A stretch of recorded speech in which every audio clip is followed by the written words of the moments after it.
Hi, welcome to video. So today we're going to talk about some different tips for how to memorize songs, learn new songs a little bit easier, a little more efficiently. And I'll talk about different areas like when the trouble areas, maybe the memorization, the rhythm, the chord changes. I'll at the end talk a little bit about solos. The beginning part won't address solos as much. So one of the mistakes a lot of people make, and I've been teaching since '87, so I see students all the time who come in and are learning songs, and a common way they do it, if they're learning off tab or off sheet music, they just play a song from beginning to end. If there's a part they're really stuck on, maybe they practice that a little bit more, but mostly they just sight read through, beginning to end and then repeat. The problem with doing this, as far as efficiency concerned, now if you enjoy doing it, guitar's probably enjoying what you play, so it's okay to do that. But a lot of times you might have a part, a chord progression, a riff, something that repeats maybe the verse section multiple times, and then they repeat that verse section multiple times. So you might be doing the same part a dozen, 2 dozen times, and that might be the easiest part in the song. Meanwhile, you might have like a bridge or interlude or intro or something that you only do once or twice. That's the hardest part. So if you play from beginning to end, you're spending most of your time playing the easiest part of the song and very little time playing the hardest part. And you need to switch that and really focus on what's giving you trouble. So I'm going to go ahead and play a rhythm first using power chords, and then I'll play a melody later and the rhythm that uses like 7th chords and 13ths and stuff. So on this first rhythm, if it's basically got a rhythm that's basically up, down, up, and then a strum. And then basically just moving through a few simple changes. So you could just practice it straight like that. But the problem is there's a lot of repetition on the rhythm. Now, if the rhythm is what gives you trouble, you might have trouble doing that first and putting through chord changes. So I'd separate out the rhythm and the chord changes. If the chord changes are giving you trouble, this is fairly simple. So that's probably not going to be the hard part of accurately skipping. Then just isolate it down to that with no rhythm. Just taking each one time. Now, if the rhythm is what's giving you a hard time, then isolate that down. So you can start off with not even holding a chord. This way your hand doesn't get tired from holding a chord for an extended time. Just practice the picking combination. So up, down, up, strum. And do it till it feels comfortable. Then put in a single chord and repeat that until you get up to speed you're comfortable. Don't even bother doing any chord changes. When you then feel fairly comfortable with it, isolate just one chord change. If you can do that comfortably, then do the next change. And if that's comfortable, then put it all together. By doing just one time on each, if I'm having trouble keeping the rhythm going with the changes, then that will give me most of my practice on that. And then you can put it all together and do the whole thing. So the only time you're playing the whole rhythm is when you have each of the component parts down good. That way you really focus on what's giving you trouble. Now let's say that rhythm is a lot longer. Instead, if I simplify it down, again leaving off the rhythm to just doing it once each, maybe it continues doing something longer. So then running through those chords might help me to memorize it. Again, without doing the rhythm, I can run through them a lot quicker, get more repetitions. Repetitions is what helps you memorize things and also get down the changes. Now, if your hand's getting tired doing all that, you can even simplify. If you know, well, the power chord part isn't giving me a hard time. It's just remembering what they are. Then you can just do the root of it. And I'm just using my first finger because that's what I'm going to be using when I put the chord in. Then I know that all I have to do is add in the extra note or extra couple notes.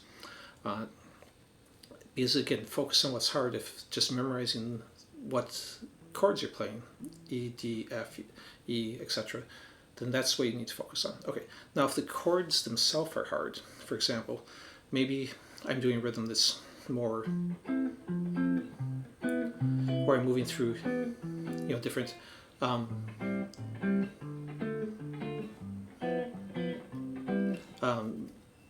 major 7s, minor 7s, and I did 13 there. So then, again, to get down those changes from one chord to another, all I'm going to do is isolate, down, each change and work it that way. You can work it much quicker, get more repetitions on the actual chord changes. If a specific chord change, maybe I've never played this one before, gives you trouble, then practice just taking it on and off and putting it on at first. Once you can do it comfortably, then practice going from that to a chord that comes after it and just repeat. Or practice from the chord that came before it and go into it and repeat that. So isolate the parts that give you trouble. Otherwise, you're just not going to get enough repetitions on them. If I run through even in a simplified way that whole chord progression, I'm only getting one change from the minor 7 to the 13, or from the 13 to a major 7. And maybe I need 20 changes, but running through the whole progression to get that 20 changes, let alone running through the whole song to get that, is really going to slow me down. So again, isolate parts. If it's a melody, you can do the same thing. Now, if it's a solo, we'll get into that in a second. And one thing before I get into melody, let me say, a good thing to do at first is when you're just going to play a song, the first time through, either go through without the guitar and skim through the entire song, or with your guitar. If it's fairly easy, you can try and play through the whole song once to give your idea of where you're going to have trouble and what the structure and the basic flow of the song is. But then, like I was saying, playing through the song after that, occasionally do it to check it, but for most part, get all the component different parts, the different sections, the verse, chorus, whatever, down individually, and then put it all together, and then you can try and play it along with recording of it or something to make sure your timing is exactly perfect and stuff like that.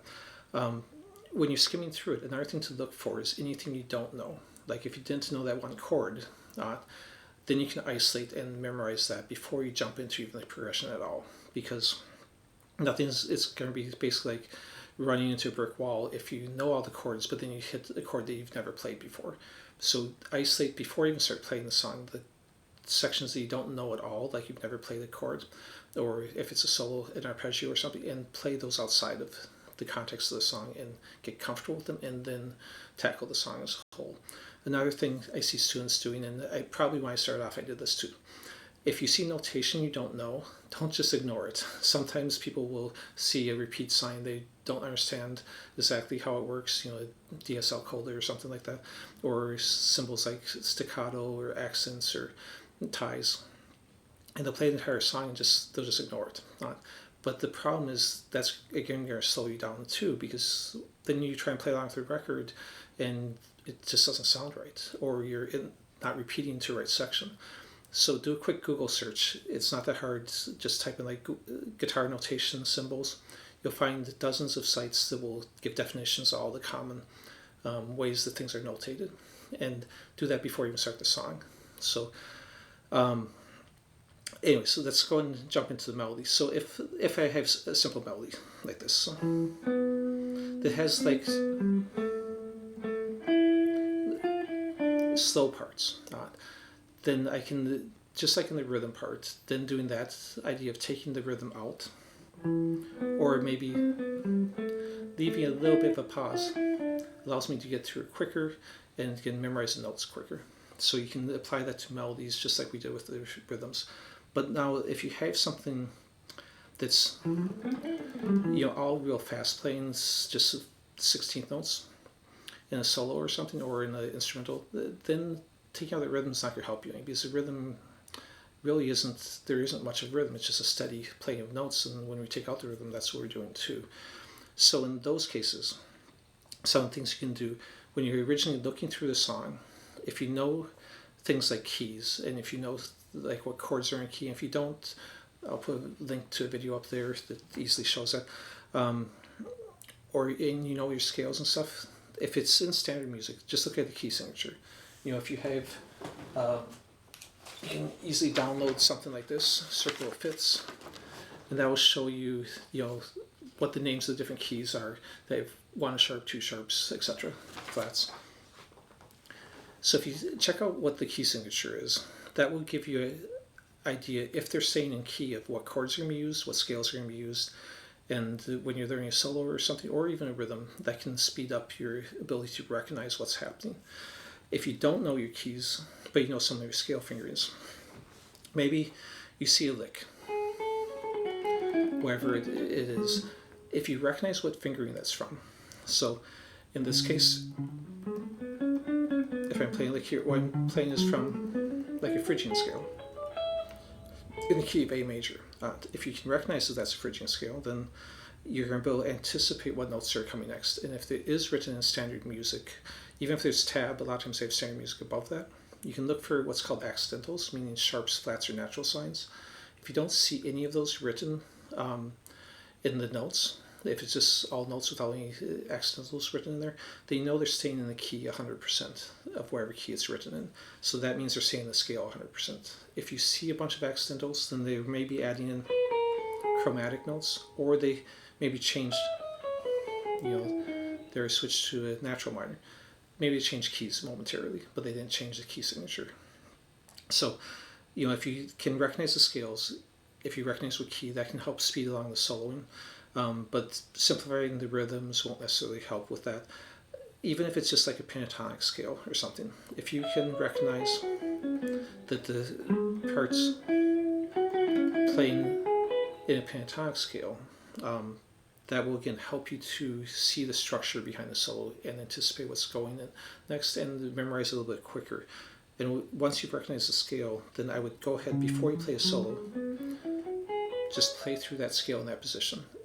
If the scale, if it's staying in key, like again, if I'm in A major, but I'm jumping, across the neck, that might not help you too much. You might have trouble visualizing scales. So sometimes you need to, if it's a difficult part, just isolate it. And in this case, take a very small piece of it, practice that till you get it down, then take the next chunk, memorize it, whether it's the rhythms or the lead, memorize it as soon as possible.